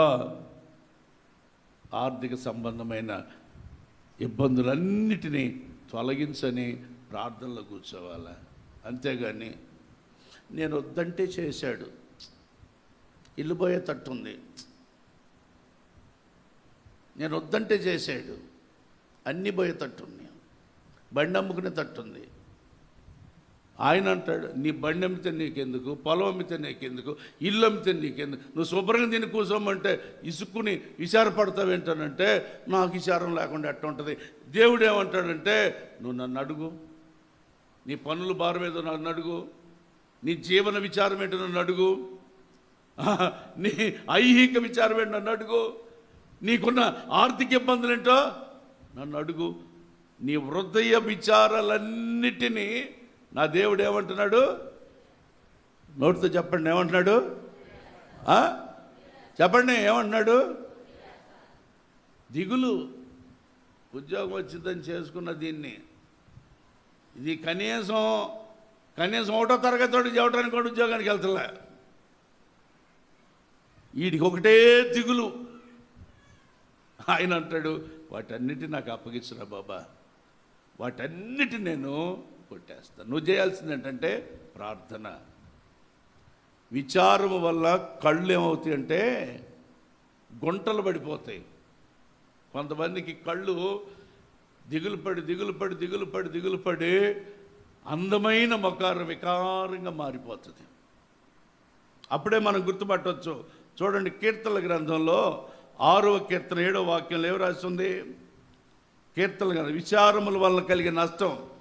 ఒకటి, ఎవరెవరు విచారపడ్డారు. మొదటి పాయింట్, విచారాలు ఎలా ఉంటాయి. రెండో పాయింట్, విచారం వల్ల కలిగే నష్టం ఏంటి. విచారం వల్ల కలిగే నష్టం ఏంటి? కీర్తనలు 6వ కీర్తన 7వ వాక్యం, విచారము చేత నా కన్నులు గుంటలు పడుచున్నవి. ఏం పడుతున్నాయంట? చెప్పాలి, ఏం పడుతున్నాయంట? విచారం చేత ఏం పడుతున్నాయి? చెప్పండి అయ్యగారు, చెప్పండి. విచారం చేత ఏమంటుందట? కళ్ళు బీక్కుపోయినాయి. ఏం వికారం అయిపోయావు? కళ్ళు బీక్కుపోతే, గుంటలు పడిపోతే ముఖం ఏమైంది? వికారం అయిపోద్ది. కళ్ళు కొంచెం బయటికి కనపడుతుంది, గుడ్లు కొంచెం బయటకు ఉన్నాయి అనుకో, ముఖం కాస్త అందంగా కనపడుతుంది. ఈ కళ్ళు కనుక పీక్కుపోయి గుంటలు పడిపోయి ముఖం ఏమైపోద్ది? వికారం అయిపోద్ది. అందుకని విచారం వల్ల మన ఆరోగ్యాన్ని కోల్పోతాం. విచారం వల్ల మనకున్నటువంటి ఆరోగ్య పరిస్థితులన్నిటినీ నష్టపరుచుకుంటాం. దిగులు పడితే ఏ మందులు మనకు పనిచేయవు, ఏ డాక్టర్ ఏం చేయలేడు. ఎప్పుడైతే విచారం పోద్దో అప్పుడే నీ జీవితంలో ఆరోగ్యం కలుగుతుంది, క్షేమం కలుగుతుంది, నెమ్మది కలుగుతుంది, ఆనందం కలుగుతుంది. ఇదిగో, నువ్వెంత ఆనందంగా, ఎంత సంతోషంగా, ఎంత హృదయానందంతో ఉంటావో నీ ముఖం అంతా కళకళలాడుతుంటుందండి. స్తోత్రం చెప్పండి, హల్లెలూయా. కొందరు చూడండి, ఏమి లేకపోయినా హ్యాపీగా ఉంటారు, ఏం పట్టించుకోరు, అన్నీ దేవుని మీద వేసేస్తారు. ప్రశాంతంగా ప్రభా నువ్వు చూసుకోయ్యా అని చెప్పి ఆ విచారాలన్నిటిని ఆయన తొలగిస్తాడని వాక్యాధారంతో, వాక్యాన్ని నమ్మి ఆ విచారాలు ఆయన మీద వేస్తే ఈ శరీరానికి కలిగినటువంటి అనారోగ్యం, మొదట అనారోగ్యం ఎక్కడ బయటపడుతుందంటే ముఖంలోనే బయటపడుతుంది. అనారోగ్యం ఎక్కడ బయటపడుతుంది? ముఖంలోనే. డాక్టర్ దగ్గరికి వెళ్ళి చూడండి, మీరు గమనించండి. ఫస్ట్ కళ్ళెట్టు అంటాడు, తర్వాత నోరు తెరమంటాడు, నాలుక అంటాడు. ఈ రెండు చూశాడు అనుకోండి, వెంటనే అనేది ఏంటో తెలుసా? అబ్బో అంటాడు.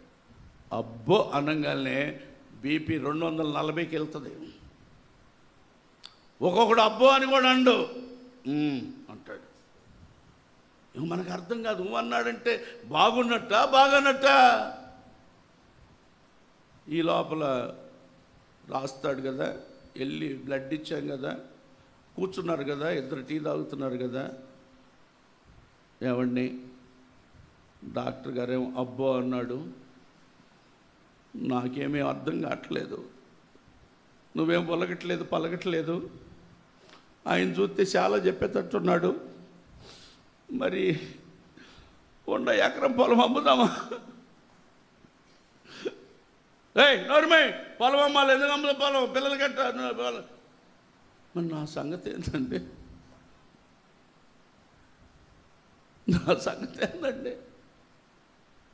ఈ లోపల రానే వస్తుంది అది.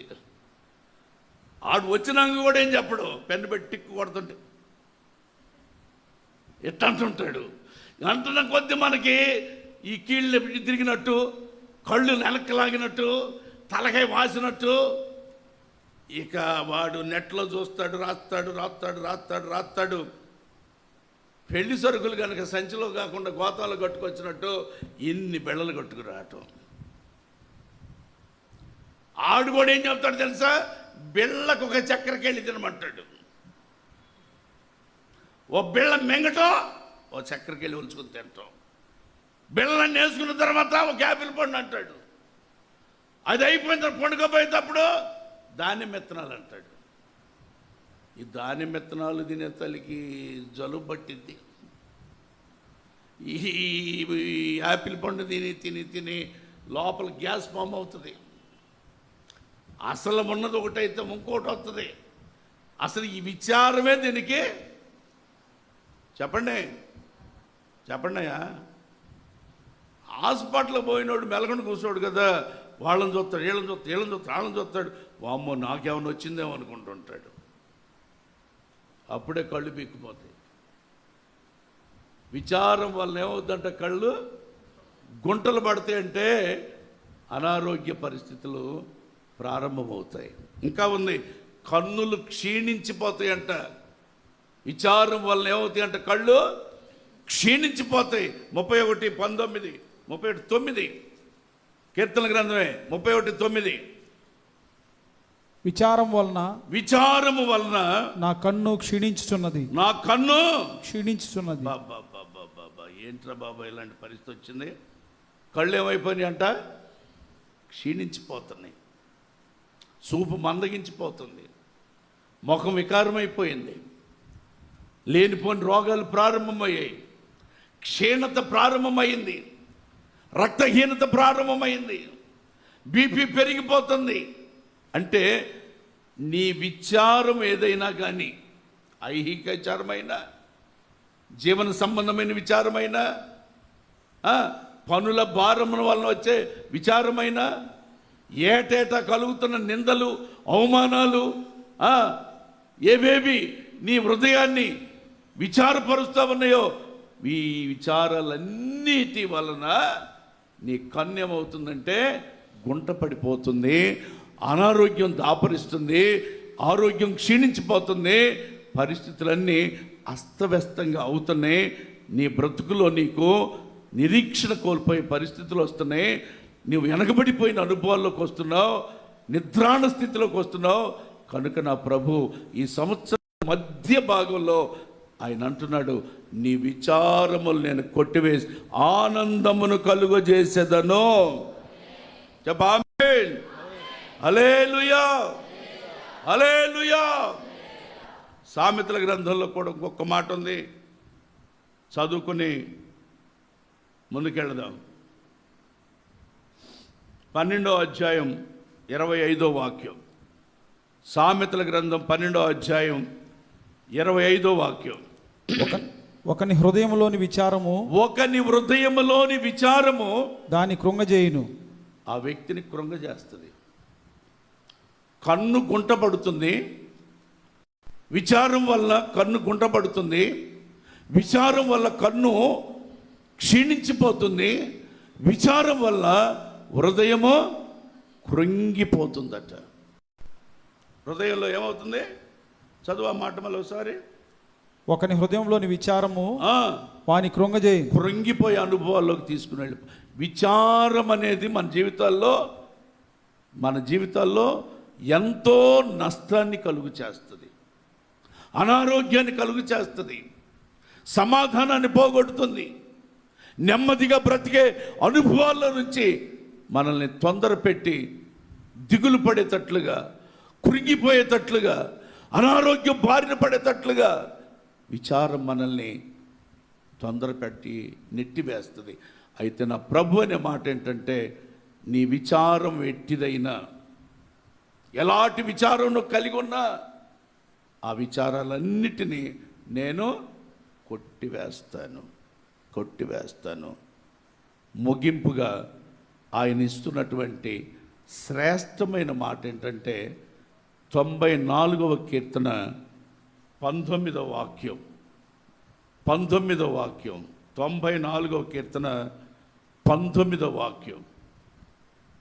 నా అంతరంగమందు నా అంతరంగమందు విచారములు హెచ్చగా విచారములు ఎచ్చగా నీ గొప్ప ఆదరణ నీ గొప్ప ఆదరణ నా ప్రాణమునకు నెమ్మది కలుగు చేయుచున్నది. అబ్బా, నెమ్మది లేని మన బ్రతుకులకి, సమాధానం లేని మన బ్రతుకులకి, నిరీక్షణ లేని మన బ్రతుకులకి, ఆశ సన్నగిలిన మన కుటుంబాలలో పరిస్థితులకి ఆయన అంటాడు, నెమ్మదిని కలుగు చేస్తాను.